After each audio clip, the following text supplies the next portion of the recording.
نبی کریم صلی اللہ علیہ وآلہ وبارک وسلم نے ان کے بارے میں زیادہ کھوج لگانے سے منع کیا ہے۔ سوئے وہ حضرت عیسیٰ علیہ السلام کی اس کائنات میں آمد سے پہلے، اور اٹھے جب تو حضرت عیسیٰ علیہ السلام کو جب آسمانوں پر اٹھا لیا گیا اس کے بعد یہ اٹھے۔ قرآن پاک کی 18ویں سورت سورۃ الکہف مشرکین مکہ کے 3 سوالات کے جواب میں نازل ہوئی، جو انہوں نے نبی کریم صلی اللہ علیہ وآلہ وسلم کا امتحان لینے کے لیے اہل کتاب کے مشورے سے آپ کے سامنے پیش کیے تھے۔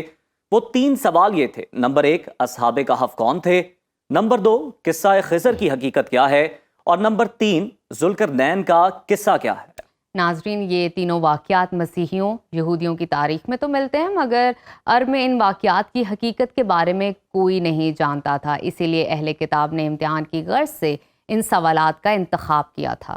ان 3 سوالوں میں سے پہلا سوال کہ اصحاب کہف کون تھے، یہ ہماری آج کی گفتگو کا موضوع ہے، اور اسی موضوع پر ہم نے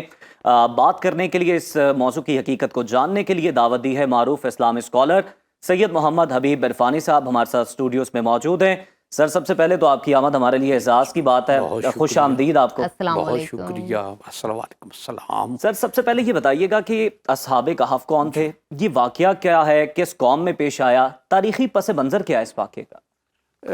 عزیر صاحب، اس میں 1-2 چیزیں ہیں کہ جس طرح آپ نے انٹرو میں بتایا کہ نبی کریم صلی اللہ علیہ وآلہ وبارک وسلم سے یہ سوال کیا گیا، اور اس میں یہ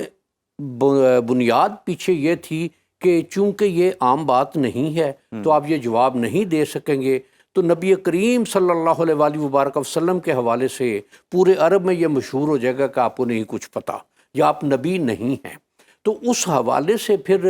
لیکن اس میں ساتھ یہ بات بھی ہے کہ نبی کریم صلی اللہ علیہ وآلہ وبارک وسلم نے ان کے بارے میں زیادہ کھوج لگانے سے منع کیا ہے۔ اب مثلا روایات میں اگر دیکھیں تو 7 نام ہمیں ملتے ہیں، جی، لیکن جو قرآن مجید کا ارشاد ہے اور وہی ہمارے لیے برحق ہے بالکل، کہ 4 وہ ہیں تو 5واں ان کا کتا،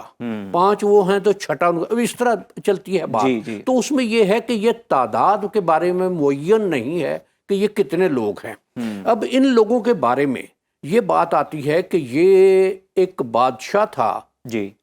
ترتوس آج کے نام شہر ہے، اس میں، اور وہ مشرک تھا، ٹھیک ہے، اور لوگوں کو شرک کی طرف لاتا تھا کہ اس کے بتوں کو، یا جو کچھ اس میں چاند ستارے کی بھی بات آتی ہے جی، کہ ان کی پوجا کرتا تھا وہ، تو وہ لوگوں کو اس بات پر لاتا تھا کہ وہ بھی جس مذہب پر وہ ہے اس پر باقی لوگوں کو بھی لے کر آئے، اور جو کوئی اس کی بات نہیں تھا مانتا وہ قتل کروا دیتا تھا۔ پھر یہ کچھ لوگ تھے وہاں جو وہاں کی ایلیٹ کلاس سے تعلق رکھتے تھے، شاہی خاندان سے یا بہت امیر کبیر، یا وہ جو ایلیٹ کلاس تھی اس وقت کی، اس میں کچھ نوجوان تھے جو دین حق پر، دین اللہ کے صحیح بندے کے طور پر وہ اپنی زندگی گزار رہے تھے۔ جب بادشاہ کو اس بات کا پتہ چلا کہ یہ کون ہیں، یہ جو اس کے خلاف چل رہے ہیں، تو اس نے ان کو طلب کیا اور ان کو یہ کہا کہ تم میرا مذہب جو ہے وہ اختیار کرو۔ اب وہ اس کے بعد اس نے ان کو ٹائم دیا کچھ تھوڑا سا کہ اس وقت تک تم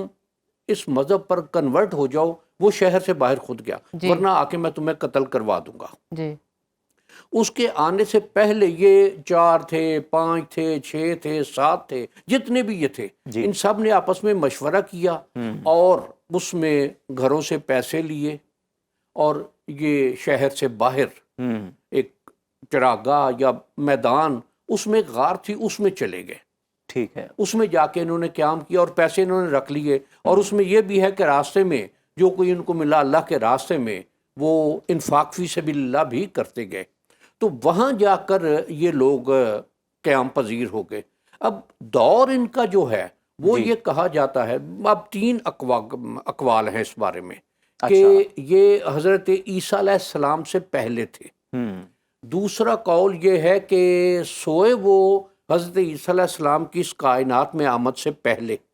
اور اٹھے جب تو حضرت عیسیٰ علیہ السلام کو جب آسمانوں پر اٹھا لیا گیا اس کے بعد یہ اٹھے۔ اب یہ جو قول ہیں، اب ان میں زمانے کا تعین پراپر نہیں ہوتا، یا جو زیادہ 2 قول ہیں کہ حضرت عیسیٰ علیہ السلام کی جو اس کائنات میں آمد ہوئی ہے، سن عیسوی کا آغاز جہاں سے ہوا، وہ تقریباً ان کا دور بنتا ہے۔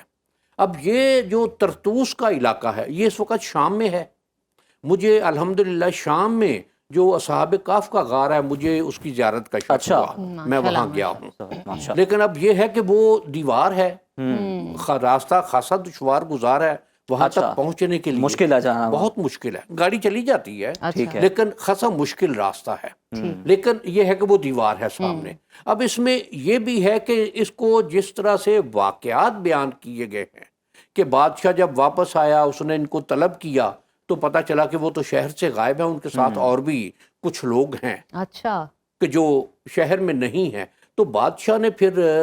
ان کی تلاش شروع کروائی۔ ان کے والدین کو بھی، ہمارے ہاں جس طرح آج کل ہے کہ ملزم اگر نہیں کوئی ملتا تو اس کے باپ کو گھر والوں کو اٹھا لو، اسی طرح اس نے بھی یہ کیا کہ ان کے والدین کو یا گھر کے افراد کو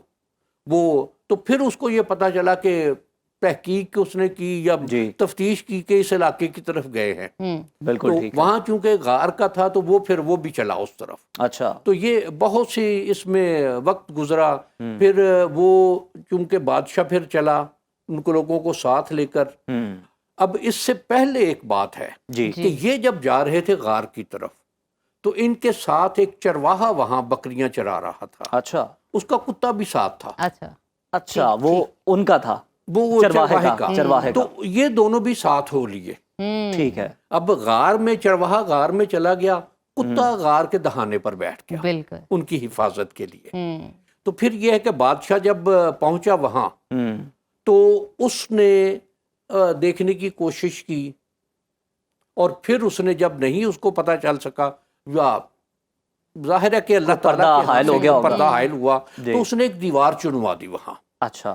یہ اب ان کے بارے میں یہ کہ 300 سے زائد سال، قرآن مجید میں 309 سال، اور اس کی توجیہ ایک یہ بنتی ہے کہ عیسوی حوالے سے اگر دیکھا جائے جی تو وہ 300 سال میں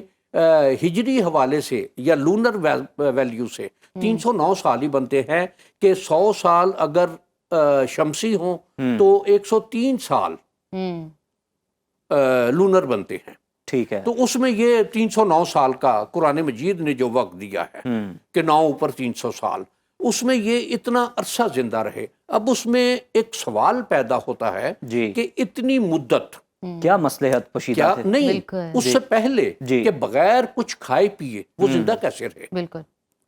اب اس کو اب سائنس نے آج کے دور میں ایک مچھلی دریافت کی ہے جی، جو افریقہ کے علاقے میں ہے، اس کو لنگ فش کہتے ہیں۔ اوکے، اس کے بارے میں یہ ہے کہ جب اس کے بارے میں حالات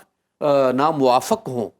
تو وہ 300 سال تک اچھا، زندہ رہ سکتی ہے، بڑی ریلیونسی ہے، زندہ رہ سکتی ہے، اور پھر جب اس کو موافق حالات ملتے ہیں تو وہ پھر اپنی اصل میں واپس آ جاتی ہے، کہ وہ کیچڑ میں یا دلدل میں اس طرح کے جگہ میں رہ سکتی ہے۔ یہ اب آج کل تو میں خیر معلومات لینا کوئی مشکل نہیں ہے، اب یہ اس کا لنگ فش اس کو، اور یہ افریقہ کے علاقے میں پائی جاتی ہے۔ اس کو یہ شے بھی دیکھی جائے کہ اس میں جو ان لوگوں کا اللہ کے راستے کے لیے، اپنے دین کی حفاظت کے لیے، کہ اگر بادشاہ حالات ناموافق ہیں تو انہوں نے اپنے دین کی حفاظت کے لیے لوگوں سے علیحدہ ہو جانا مناسب جانا۔ اب اس میں ایک یہ بات بھی ہے کہ یہ آج کے حالات میں بھی اگر دیکھا جائے تو اگر کسی جگہ دین کے معاملات میں کوئی ایسی صورت درپیش ہو رہی ہے تو پھر یہ ہے کہ دنیاوی معاملات سے ہٹ جانا چاہیے، دنیا سے ہٹ جانا چاہیے۔ گو عیسائیت کے حوالے سے، مسیحیت کے حوالے سے قرآن مجید نے جو ارشاد فرمایا ہے اس میں یہ بات بھی ہے کہ جو دنیا سے ہٹ جانا، دنیا سے نکل جانا، رہبانیت جو ہے، قرآن مجید نے اس کا انکار نہیں کیا، اس کو پسند نہیں فرمایا۔ ٹھیک ہے، تو یہ ایک اس کو دیکھا جائے تو اس دور کی ایک رہبانیت کی مثال ہے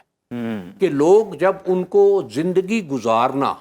لوگوں میں مشکل ہوا دین کے حوالے سے، دین کے طور پر یا دین کے احکامات پر عمل پیرائی کے لیے، تو وہ اپنے لوگوں کو چھوڑ کر ایک ویرانے میں چلے گئے، تنہائی میں چلے گئے، کہ جہاں اس نیت اور ارادے سے کہ اپنے دین کی حفاظت بھی کر سکیں اور اپنے اللہ کی بندگی اور عبادت بھی کر سکیں، یہ ان کا ایک معاملہ رہا۔ بالکل ٹھیک ہے۔ اچھا ڈاکٹر صاحب یہ بتائیے کہ بڑی خوبصورتی سے آپ نے پوری ہمیں ہمارے ساتھ سٹوری شیئر کی اسلام کے پوائنٹ آف ویو سے، بتائیے گا کہ یہ اصحاب کہف کی جو واقعہ ہے جی اس سے آج کے انسانوں کے لیے کیا سبق ہے، یا کہا جائے بالخصوص اگر میں نوجوانوں کو کیٹر کرنا چاہوں ان کے لیے کیا لیسن بنتا ہے؟ دیکھیے اس میں دو تین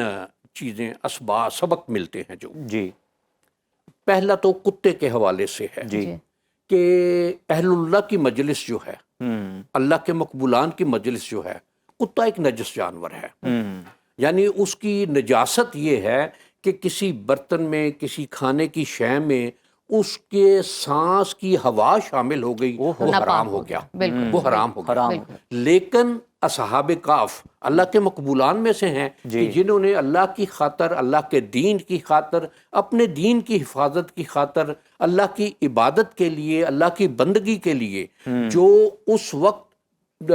ایمانیات کی بات تھی، نبی جو اس وقت کے جو بھی تھے کہ وہ یہودیت پر تھے یا عیسائیت پر تھے، جس پر بھی وہ تھے، جو بھی وہ چونکہ اللہ موحد تھے، ایک اللہ کو ماننے والے تھے، جب ان کے لیے ایک یہ مشکل درپیش ہوئی تو انہوں نے اپنے لوگوں سے کنارہ کشی کر لی، اپنے شہروں سے نکل گئے، اپنی جان کی حفاظت بھی کی، اپنے دین کی حفاظت بھی کی، اپنے اعمال کی حفاظت بھی کی۔ اب ان لوگوں کے ساتھ ایک راستے میں چلنے والا کتا شامل ہو گیا تو قرآن مجید نے بھی اس کتے کا تذکرہ کر دیا کہ اگر چار وہ ہیں تو پانچواں ان کا اس نے اپنی فطرت چینج کی، یہ فطرت تبدیل ہو گئی کہ اللہ کی خاطر۔ اب یہ ایک واقعہ بیان کیا جاتا ہے کہ اللہ تعالیٰ نے فرشتوں سے یہ کہا کہ جاؤ دنیا میں جا کے دیکھو کون لوگ کیا کر رہے ہیں، تو فرشتے آ کے جواب دیتے ہیں کہ بار الہ ایک جگہ ہم گئے تھے، کچھ لوگ تیرا تذکرہ کر رہے تھے، تیرے محبوب صلی اللہ علیہ وآلہ وبارک وسلم کا تذکرہ کر رہے تھے، تو اللہ تعالیٰ یہ ارشاد فرمایا کہ میں نے سب کو جنت دی۔ تو وہ یہ کہیں گے کہ ان میں دو لوگ ایسے تھے وہ راستہ چلتے ہوئے، وہ ویسے شغل میلے کے لیے آ کے بیٹھ گئے، تو اللہ تعالیٰ کے ہاں سے جواب یہ ہوگا کہ ان لوگوں کے صدقے میں میں نے ان کو بھی جنت عطا کی۔ یہ ایک کہ اللہ کے جب مشکلات درپیش ہوں یا کوئی اس طرح کی بات ہو تو جو اللہ والے ہیں، اللہ کے دوست ہیں، جو اللہ کے محبوب ہیں، جو اولیاء ہیں اللہ کے، ان کی صحبت اختیار کی جائے تاکہ انہیں صحیح راستے کی، صحیح بات کی تلقین ملتی رہے اور اس پر عمل پیرائی کے لیے ان کو ہدایت بھی ملتی رہے۔ بے شک سبحان اللہ۔ اچھا ڈاکٹر صاحب پہلے یہ بات ہو رہی تھی کہ اتنے 309 سال تک سلائے رکھنا اصحاب کہف کو، ان کے کتے کو، اس کے پیچھے مصلحت کیا پوشیدہ تھی، کیا سمجھتے ہیں آپ؟ یہ دیکھیے اس کو ایک واقعہ اور بھی حضرت عزیر علیہ السلام کا آپ کا جی تو اس میں ان کا 100 سال کا ہے جی، اور اس میں وہ پورا واقعہ جو قرآن مجید میں ہے کہ جب ان سے پوچھا گیا، یہ اصحاب کہف سے بھی پوچھا گیا کہ کالا کم لبست، کالا لبست یومن و بعد یوم، کہ جب ان سے پوچھا گیا کہ آپ کتنا عرصہ یہ رہے یہ اس حالت میں، تو انہوں نے کہا کہ دن یا دن کا کچھ حصہ۔ ان کے حوالے سے بھی، اصحاب کہف کے حوالے سے بھی اب یہ ایک روایت یہ بیان کی جاتی ہے کہ غار کا رخ مشرقاً غرباً تھا، ٹھیک ہے، کہ جب وہ غار میں جا کے لیٹے تو ارلی آرس تھے دن کے، سورج ابھی اس کی ایک طرف سے دھوپ آ رہی تھی یا روشنی آ رہی تھی، کیونکہ اصحاب کہف کے بارے میں یہ بات ہے کہ ان میں غار میں دھوپ نہیں تھی آتی، اس وجہ سے ان کے جسم خراب نہیں ہوئے، اوکے، کہ اس کی دیواریں بہت اونچی تھیں، اس وجہ سے دھوپ نے ان کو افیکٹ نہیں کیا۔ اب حضرت عزیر علیہ السلام کا جو واقعہ ہے اس میں جو بات ارشاد فرمائی گئی ہے کہ کالا کم لبست، کالا لبست یومن و بعد یوم، کالا بل لبست مئۃ عام فانظر الی طعامک و شرابک لم یتسنہ وانظر الی حمارک ولنجعلک آیۃ للناس، کہ آپ 100 سال تک سوتے رہے ہیں، اپنے کھانے پینے کی چیزوں کو دیکھیے وہ خراب نہیں ہوئی، چیزیں بھی اپنے صحیح، گدھے کو دیکھیے کہ گدھے کے گوشت ہڈیاں بکھر گئی ہوئی ہیں، اور پھر اس واقعے میں یہ ہے کہ پھر یہ ہوا کہ اس گدھے کی ہڈیاں اکٹھی ہوئیں، ان پر گوشت آیا، گوشت پر کھال چڑھائی گئی، کہ اللہ تعالیٰ جیسے چاہتا ہے یہ کر گزرتا ہے۔ اب اس کو یہ دیکھا جائے تو یہ قدرت کی ایک اللہ تعالیٰ کی بات ہے کہ وہ چاہے تو اتنا عرصہ نیند میں دے سکتا ہے کہ زندہ رہے وہ ایک نیند کی کیفیت ہے. اور جس طرح حدیث مبارک کے حوالے سے ہے کہ نیند اور موت یہ بہنیں ہیں. بالکل بالکل بالکل. اب یہ نیند اور موت کا بہن ہونا کہ جس طرح سے ایک آدمی نیند میں اپنے احوال سے بے خبر ہوتا ہے، ڈیپ سلیپ میں چلا لیکن جاتا ہے. اس میں یہ بات ہوتی ہے کہ کوئی غیر معمولی بات ہوئی، آوازیں آئیں یا کوئی اور چیز ہوئی، کسی نے چھیڑا تو بندہ اٹھ گیا. موت میں یہ کیفیت نہیں ہوتی. بالکل آپ نے بالکل درست فرمایا. ہمارا جو وقت ہے وہ ختم ہو گیا، لیکن آپ نے بڑے اچھے طریقے سے اس موضوع پر، نہ صرف اس موضوع پر بالکل. بلکہ دیگر معاملات میں بھی ہماری بڑی اچھی رہنمائی کی. آپ کا بہت شکریہ، آپ کی آمد کا.